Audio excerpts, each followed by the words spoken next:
Good morning, everyone. Today I will present a supply chain network design analysis for PT Indofood Sukses Makmur Tbk, focusing on Eastern region expansion. Indofood is the one of the largest manufacturing and distribution companies in Indonesia, with a very strong presence in Java. However, as demand continues to grow in Eastern Indonesia, particularly Sulawesi, Maluku, and Papua, Indofood faces increasing challenge related to logistical service level and supply chain responsiveness.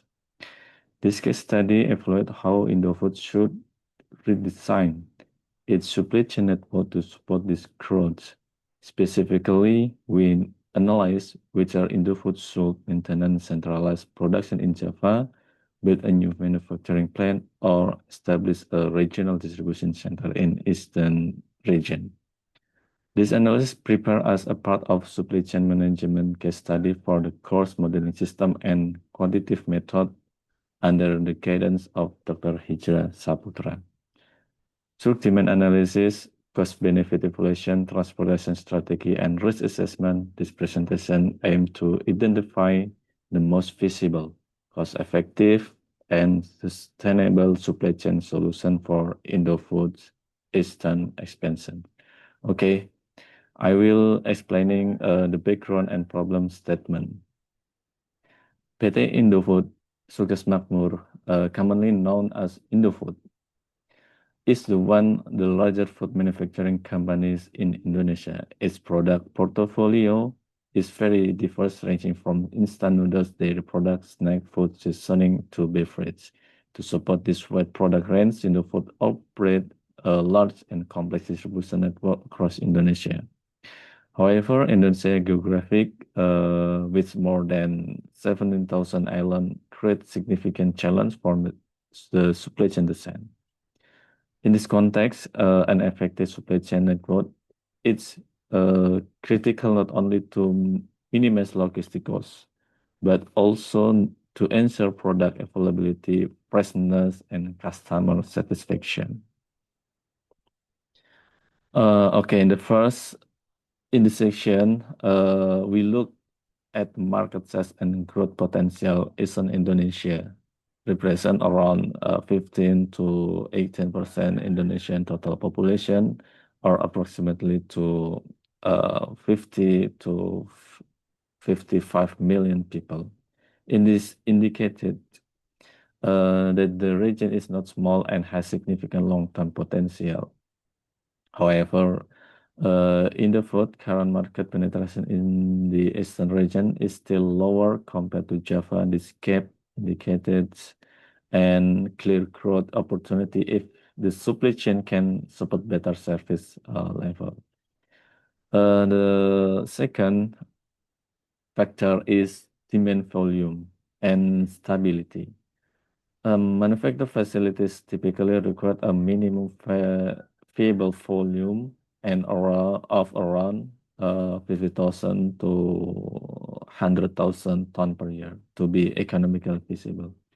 Currently, demand in Eastern Indonesia is estimated 30,000 to 60,000 tons per year, which means it is still below the optimal level for manufacturing.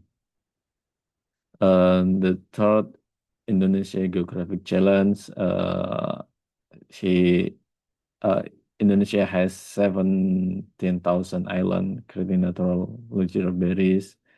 This is the far away from Java, and the transportation infrastructure. This is the major port exists in Makassar, Sorong, and Ambon airport have limited cargo capacity. This means that any supply chain solution must be designed around sea-based distribution and regional hubs rather than their point-to-point delivery. In this section, this analysis is grounded in Indofood 2024 financial performance, which shows a consistent increase in net sales over recent years. This confirms that Indofood has the financial capacity to invest, but the key question is where and how to invest efficiently. Okay, based on population distribution,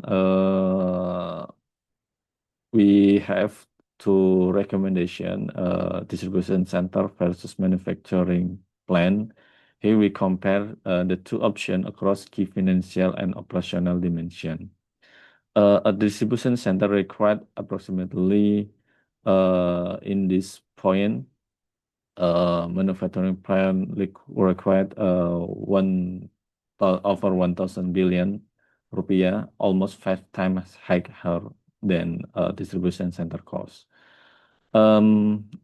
So from a demand perspective, the distribution center is suitable for the current volume of 30 to 60,000 tons, while a manufacturing plant only become viable when demand exceed 100,000 tons per year.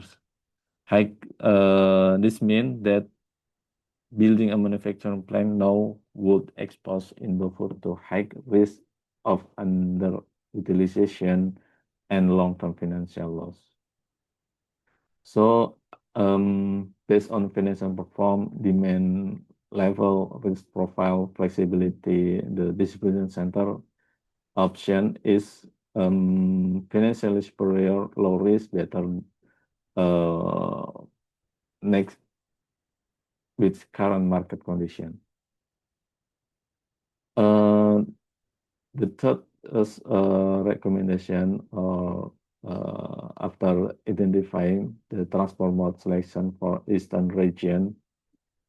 Transportation plays a critical role in supply chain, especially in Eastern Indonesia, where distances are long, infrastructure is uneven, and product categories vary in shelf-life and value. Because no single transportation mode can meet all requirements, Indofood must adopt a multimodal transportation strategy. A recommended multimodal transport strategy is the first, Route 1 from manufacturer Pring Java to Makassar DC using sea freight. And from the DC, Makassar to Sulawesi using truck distribution, to Maluku, smaller vessel and ro-ro ferries using ferries. Makassar to Papua, sea freight as primary mode, but not only supported by air freight when needed. Makassar function as central consolidation and distribution hub that optimize transportation cost and service level. From the cost-benefit analysis, existing versus proposed network. So the proposed Makassar DC network is better, deliver clear cost saving, service improvement, and long-term strategic advantage, making it a strong and justified business case. So, before finalizing the recommendation, it is important to assess the key associated with implementing the proposed distribution center. Overall, the project involves strategic, operational, and financial risk, but all of them are considered manageable. From a market perspective, demand volatility and competitive response are the main risks. These are mitigated through paced capacity development, flexible contract, and improved demand forecasting. Operational risks mainly relate to infrastructure reliability, transportation disruption, and product quality.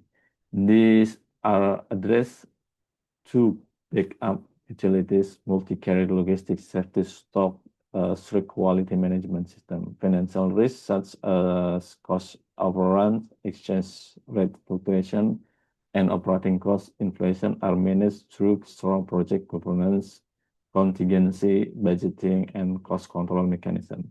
In conclusion, while risks exist, they are well identified and controlled, making the purpose distribution center implementation acceptable from a risk management perspective. The last slide. This is a summarize. This study evaluate the feasibility and establishing either a manufacturing plant or a distribution center in Eastern Indonesia based on data 2024 financial data report, geographic condition, logistic infrastructure in Eastern Indonesia.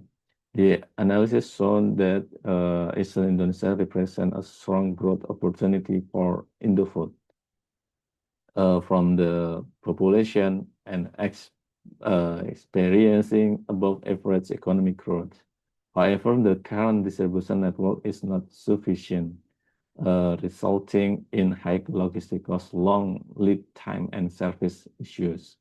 Based on demand level, cost-benefit analysis, and others, regional distribution center in Makassar supported by a multimodal transportation strategy.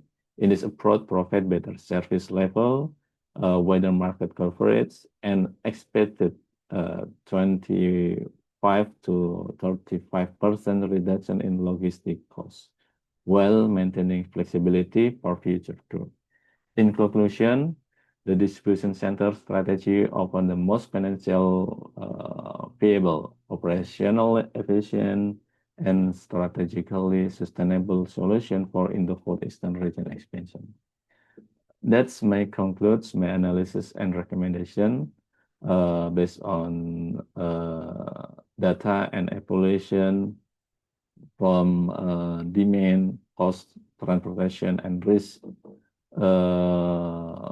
The establishing a regional distribution in Makassar, the most feasible and sustainable solution for Indofood expansion in Eastern Indonesia.